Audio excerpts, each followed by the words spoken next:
The 2020 version of The Witches has made its premiere on HBO Max, and what more is there to say than it is a piece of shit? This is Jonathan Diep with the Deep Dive, and let's just cut to the chase and go over once again what makes nearly every single remake of childhood films such cinematic diarrhea. This time around, Anne Hathaway is our Grand High Witch. She is the leader of this occult of witches who want to eat children. This is what saddens me. Remember when there was a time that Anne Hathaway was going to be the most supreme, elite actress of our millennium? She was on a hot streak of films since the world fell in love with her with The Princess Diaries, to The Devil Wears Prada, to her Oscar-winning role in Les Miserables. And then, I don't know what happened. It was like Hollywood or audiences just got tired of her in general. I even forgot she was in that shitty all-female reboot Ocean's 8. And now she's been reduced to playing a role that can't be redone or imagined without being compared to the irreplaceable Angelica Houston. And from the other reviews I've read out there, the most common positive factor from critics is that she's the best part of this film, Anne Hathaway that is, which is sad because that's not really saying much. Like, imagine if you had tickets to see a Pauly Shore movie and you're already dreading that experience and you're depressed because it's a Pauly Shore movie, but luckily the projector breaks down, but then they got it back up and you think you're in the clear, but then they play an Amy Schumer movie instead. That's the cinematic equivalent of saying Anne Hathaway is the best part of this slow, lazy, unmotivated, quick cash grab of a cancerous bore. In all complete honesty, it shouldn't have been hard to remake this movie into something entertaining. The story itself is pretty simple enough. A young boy and his grandma end up being involved in a witch convention at a hotel, and our main protagonist, named Hero Boy because they couldn't be creative enough to give him a name, gets turned into a mouse, along with a few other children, and it's up to the mice children and Hero Boy's grandma to save the day from the witches. As stupid and as immature and as convoluted as that sounds, it is based off a novel by Roald Dahl, who's been known to write famous bizarre children's novels, from Charlie and the Chocolate Factory to James and the Giant Peach. Let's start with the biggest problem with the movie, and that is that it's just really boring. As much as we see happening on the screen, nothing is ever really happening to the point where it can garner any interest into the world that it takes place in, or any attachment to any of the stale characters. There's no room or time to really soak up their backstory, and it feels like the parts where we're supposed to take time to develop them and get to understand them and connect with them is quickly brushed over so the film can get right to the part with the actual witches, which is supposed to be entertaining and is supposed to be the best part of this movie,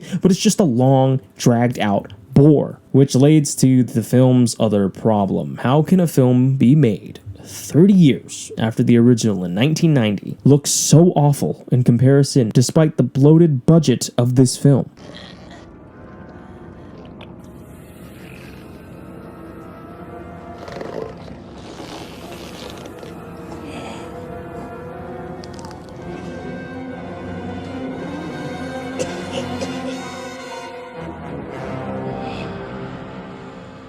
So you wanna play? We'll play the Shakespeare.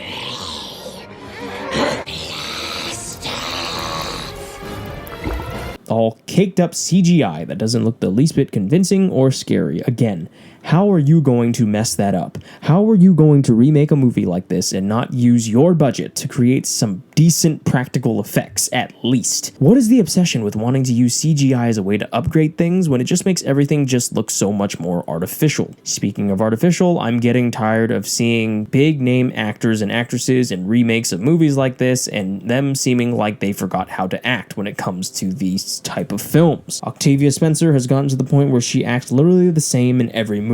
Every freaking movie. You want to talk about phone-in performances? I'll even include Stanley Tucci and Anne Hathaway in this. Even though these two are the praised performances from critics alike, it most certainly seems like their performances were done for the paycheck more than it was having any respect or interest in the original source material and them thinking that they can add anything different to the story. Which leads to this film's existence being a huge problem in the first place. There is absolutely nothing in this film, whether it's the production design, acting, visual effects, or storytelling, that was better or even on the same par as the original or even different. If you're going to remake a movie like this, ask yourself a question first, or ask yourself several. Why do you want to remake it?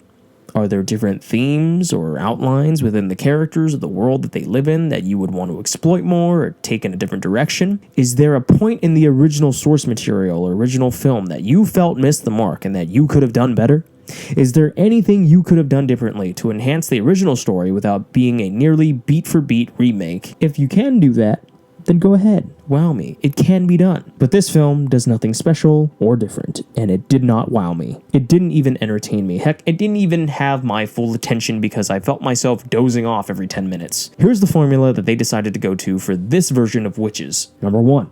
They hire a once-renowned visual director in Robert Zemeckis, who faded after hitting his peak in 1994 with Forrest Gump and hasn't contributed anything meaningful to cinema for the past 2 decades. Formula point 2, cast relatively well-known actors or actresses who have won Oscar for films people don't even remember them winning Oscars for in the lead roles. Final formula, if we attach Guillermo del Toro's name to this, who's known for making dark films, Witches, Guillermo, his most diehard fans will even swarm in and watch it because it's Guillermo. It's gotta be good. The guy never messes up. Have you seen Shape of Water?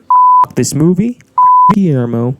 Zemeckis. And do yourself a favor and just watch the original, which, by the way, isn't even an amazing movie to begin with. That is all I have for you today. Thank you for tuning into the Deep Dive. This is Jonathan Diep. If you liked this video, if you didn't like this video, hit like, hit dislike, leave a comment down below, share this video, and subscribe. And I will see you all next time.